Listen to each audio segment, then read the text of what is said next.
the good thing that younger people have is all their future earnings ahead of them. So if anybody wants to make the biggest investment, make it in yourself. That's the key thing. We also operate in a world where you can have multiple revenue streams, because you might be able to make revenue from one thing and then from your main job. But so think about that robustness builds your own portfolio. And that's about the robustness of your income stream and where you want to go in life. So then if you're 30 years old and you've got ahead of you, the next 30 years of trying to accumulate wealth, well, firstly, don't forget, income is worth more than capital. Because if you have $1 million and you stick it in the bond market, you're going to get $10,000 a year. Right? But for the average person to, over a couple of years, increase their income by $10,000 is not that unachievable. So it's like being a millionaire. Every 10 grand you have is like being a millionaire in terms of your earning power. So that's the key thing.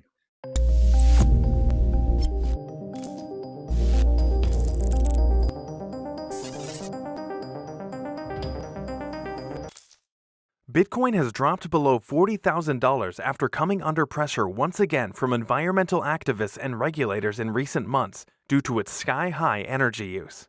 But despite its volatility and price fluctuations, Raoul Pal is still optimistic about the future of cryptocurrencies.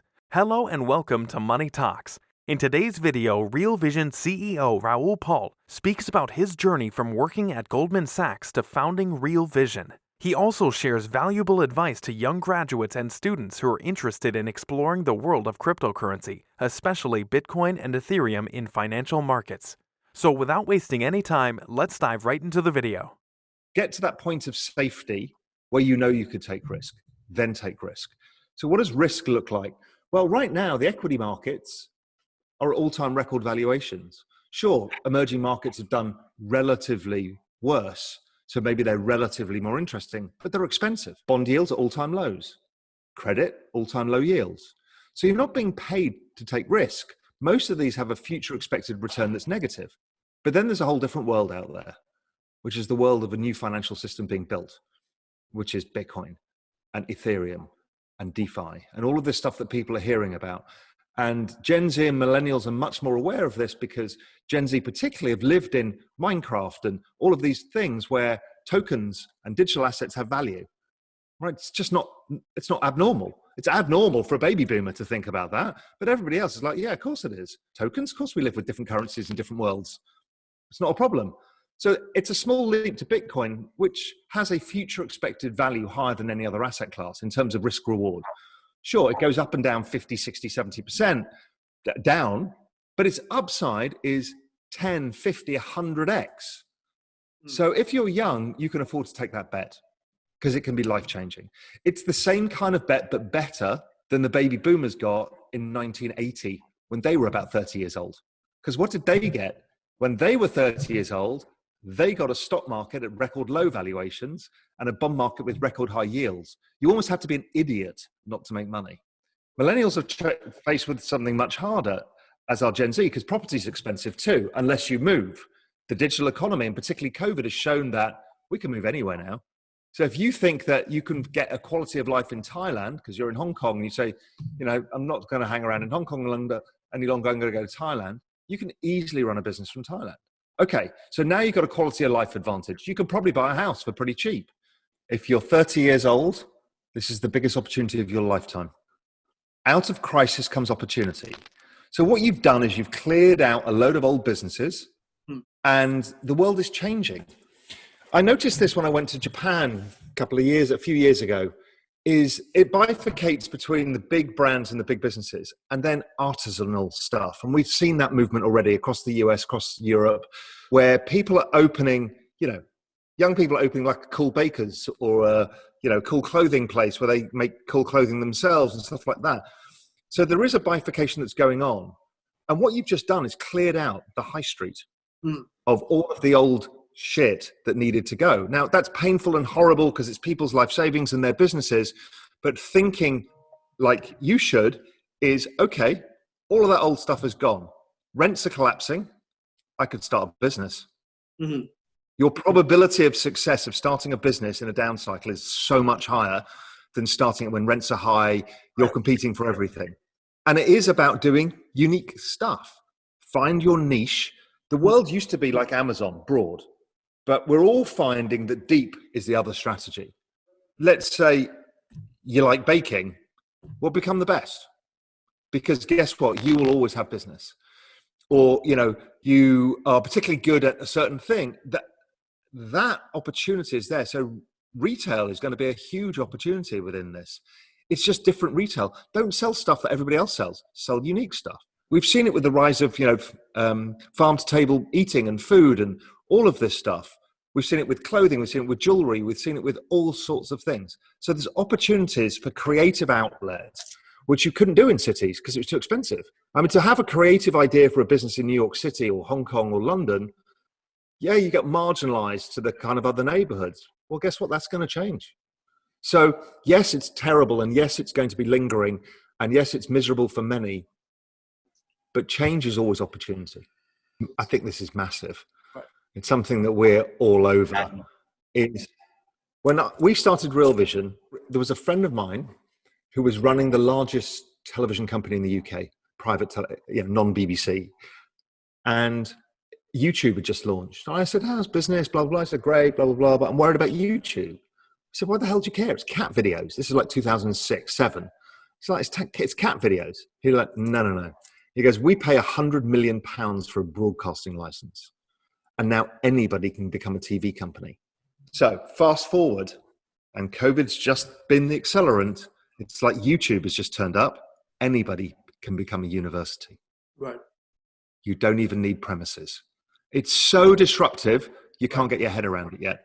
Yeah, look, I've been lucky. I've been in the finance world for 30 odd years now. And what I realized in 2008 with the big financial crisis was that people like myself who were at the epicenter of the industry, I was connected to all the world's biggest hedge funds. My background was Goldman Sachs, where I set up and managed a large business there, then running a large global macro hedge fund.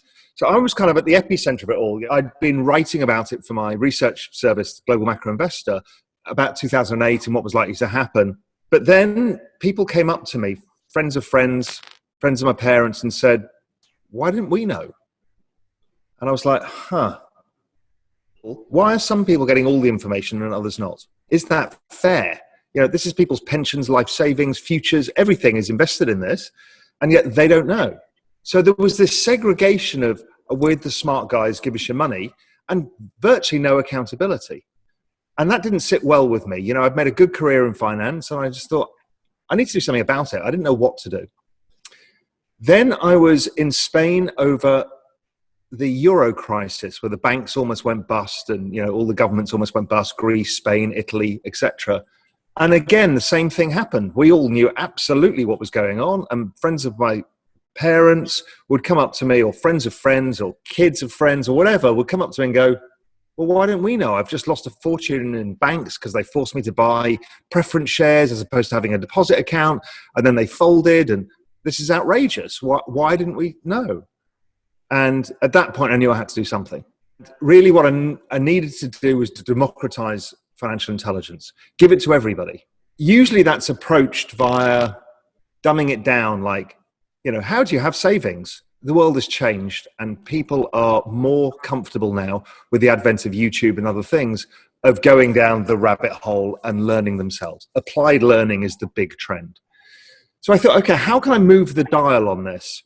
Realizing that video on demand technology, because the rise of Netflix and YouTube over that whole period had become huge, and it was disruptive because it used to be run by TV networks, and now you didn't have to be one. And now look where we are today, where we're just recording Skype calls and Zoom calls. Christ, the world's changed. I thought about that, and by a serendipitous moment met Grant Williams, one of the co-founders, Remy, who worked with me in Spain, and Damien Horner, who lived in the same village. And we just happened to get together and realized that we could do something about it, and it was video. We didn't know anything about video. We'd never made a video. Former Goldman Sachs executive Raoul says that the crypto markets have reached their relative price low and that the industry is positioning itself for another rally. In the April issue of the GMI newsletter, Paul explained why he believes that Bitcoin, which he called the future, could one day have a $10 trillion valuation. In that issue, Paul said that the idea of a $10 trillion valuation for Bitcoin is not so crazy. In exact words, Raoul Pal stated, "After all, it isn't just a currency or even a store of value. It's an entire trusted, verified, secure financial and accounting system of digital value that can never be created outside of the cryptographic algorithm. It is nothing short of the future for our entire medium of exchange system and of money itself and the platform on which it operates." Also, recently, Raoul Pal claimed that there were a number of potential catalysts and new developments in the crypto space to trigger another price rally. Paul predicted that the upside potential for crypto was high, while predicting that the market had already reached its relative price low.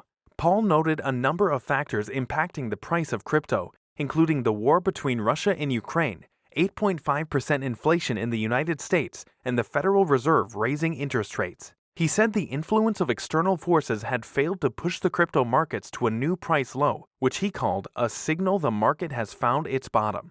Paul predicted that slow economic growth would be an upside catalyst for the crypto markets as investors flock to what he called long-duration assets that tend to do well in environments of low growth. So, do you agree with Raoul Pal's take on Bitcoin and Ethereum bull run? Tell us in the comments. Also, don't forget to like and subscribe. See you soon with the next video. Thank you so much for watching.